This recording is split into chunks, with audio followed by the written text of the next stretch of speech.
The warlock could handle the war beasts. The Cabal legionnaires were slow enough that she could thin their numbers in the open. Even the massive centurion wouldn't be an issue once it was alone. But there were 3 scions up on the ridge with their rifles trained on her position, and if she moved from behind her boulder, she was finished. Druis knelt in the coarse red sand and cursed under her breath. She hadn't expected this much opposition. She didn't have the energy to teleport. Getting out of this was going to be painful. She took a deep breath, formed a rolling void grenade in her hand, and an explosion erupted from somewhere on the ridge. Gunshots, not the ozone pop of Cabal's slug rifles, but the sweet crack of old-fashioned black powder. The Centurion barked orders at the Legionnaires, but panic quickly won out over commands. Druis heard their guttural cries as something picked them off. Another explosion, and baying war beasts fell quiet.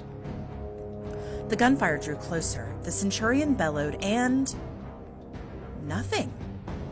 Druis cautiously poked her head out from behind her boulder. The Cabal squad lay in heaps around the gully. Remnants of scions littered the ridge. The air was heavy with thick smoke and the smell of black oil. In the midst of the carnage, a lone hunter holstered his weapon and stepped over a corpse. He walked with tight efficiency, no movement wasted. He was graceful, even for a hunter. Druis stepped into the open and raised a hand in greeting. "Hoy, Guardian!" she called. "I appreciate your handiwork. The name's Druis, and you just saved me a lot of trouble." The hunter's expression was hidden by his heavy helmet. He gave a perfunctory wave and knelt to examine the Centurion's weapon. Now that she was standing, Druis realized she was a full head taller than the hunter. "Suppose everyone seems tall when you're cowering behind a rock," she thought. She pulled off her helmet and let the fresh air cool her slate blue skin. Her dark hair hung limply unfurled from where it was piled atop her head. She fixed the hunter with her golden eyes and smiled. "I signed up for a simple salvage run," she said. "Transmat some supplies, run them to the city. I've had a headache all morning and didn't want anything loud."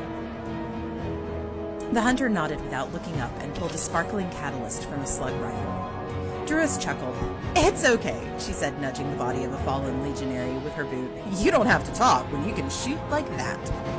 The hunter paused, then stood and faced her. They call me Crow," he said, "and I am glad I could be of some help." The hunter's voice was soft and refined, and while it had a frosty edge, it was not unfriendly. "Not as glad as I am," Druis said. "The last thing I needed today was to take a res with this headache. I told the Cabal that, but they wouldn't listen. Rude of them." Crow laughed politely. "That I can understand. After being brought back, I feel out of sorts for hours." He turned to look for more Cabal weapons, and something caught the warlock's eye. She whooped. The hunter looked up, ready.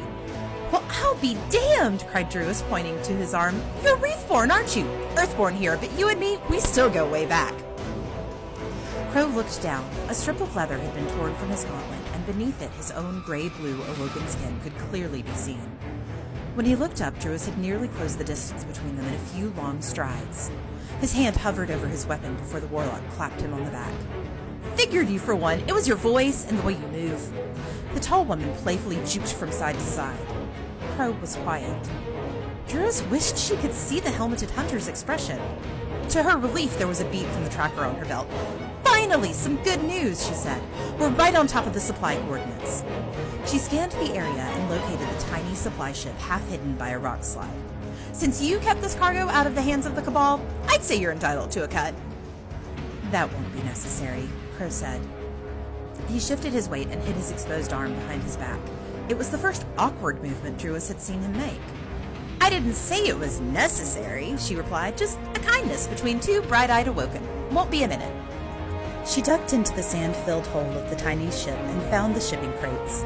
Dim red lights blinked on their panels. The seals had broken long ago. She pried the lid off the closest one. Inside the grime-covered bottles, the liquid still shone with a gentle orange glow. She uncorked one, wiping the neck clean against her vestments, and took a sip. It was bright with honey and salt and burned her throat with a clean, gingery sweetness. "We're in luck!" Druis called as she hopped outside with the bottle.